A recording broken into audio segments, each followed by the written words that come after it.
your question was, how did I get into all of that? And that was the how do you get into it? What was the operational aspect of it? Like, what did you do?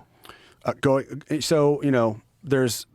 stick to terms that are more generally understood by the public, but learning how to do things like war driving, collecting on networks, Wi-Fi, endpoints, cell phones, understanding the ins and outs of them, understanding how to do forensic analysis of them.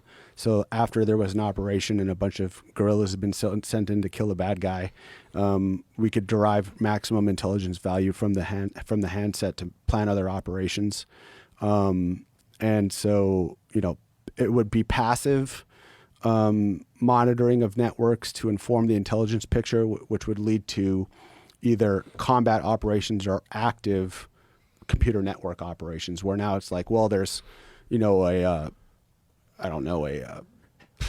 Iraqi or an Afghani router that hasn't been patched in 3 years, and we think we can either write or find a 0 day, which is just an exploit of those routers, where we can muck with their router in a way where they think they're getting good information and they're not, or erecting other things to mitigate risk for the commander.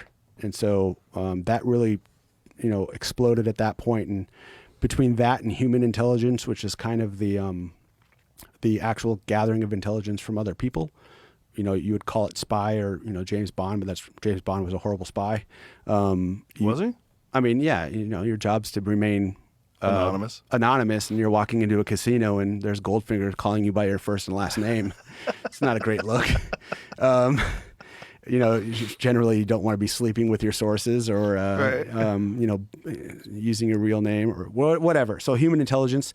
And then my focus for the last 10 years was, how does signals intelligence, computer network operations, become a force multiplier for people conducting overt and clandestine operations throughout the theater at that time. My deployments and my time was spent in Iraq, Afghanistan, Africa, Northern Africa.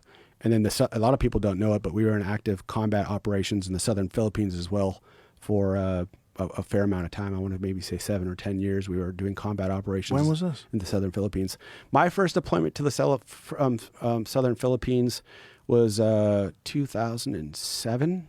Who were we doing operations against? So there were terrorist elements down there that were traveling back and forth from Pakistan and Afghanistan. And there was a terrorist organization down there called the Abu Sayyaf group. And there were other ones as well. Jamaat Islamiyah, I think, was the name of the other one.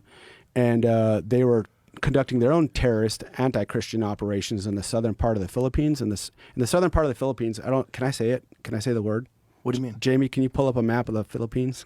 Can you pull it up? Oh, say that? Say that term? That. Yeah, pull it up, Jamie. I've been listening to it forever. So there's what's called the autonomous region of Muslim Mindanao, which is the southern part from like a place called Zamboanga down to Hulu or Holo Island.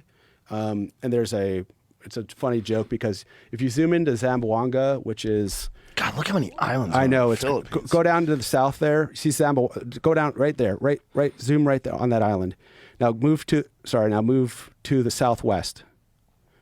You see that penis? Mm-hmm. At the tip of that penis is called Zamboanga. Mm-hmm. All of our combat operations, now if you zoom out a little bit more and pan more south and zoom out just a little bit more so the joke hits, all that sperm south of the tip of the Zamboanga city, their terrorist operations in here